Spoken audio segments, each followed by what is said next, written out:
సదాపూర్ణే శంకర ప్రాణవల్లభే జ్ఞాన వైరాగ్య శిక్షర్థం భిక్షాం దేహి చ పార్వతీ అంటూ ఆదిశంకరుల వారు అమ్మవారిని స్తోత్రం చేస్తారు.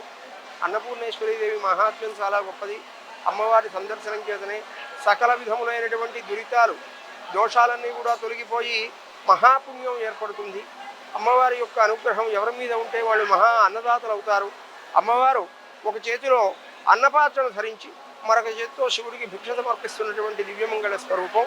ఆ స్వరూప సందర్శనం అనేటువంటిది చాలా విశేషమైనటువంటి పుణ్యాభివృద్ధిని ఇస్తుంది. అమ్మవారి యొక్క అనుగ్రహం ప్రతినిత్యము కూడా ప్రతి ఒక్కరూ సకాలంలో భోంచేసి ఆయురారోగ్యాలతో వైభవంతో తొలగివుతారు అమ్మవారి అనుగ్రహంతో. కనుక అన్నపూర్ణేశ్వరీదేవిని తప్పకుండా అందరూ కూడా దర్శించి అమ్మవారి అనుగ్రహం పొందగలరు. అమ్మవారి స్వరూపం అన్నదాన మహాత్మ్యాన్ని తెలియజేసేటువంటి రూపం.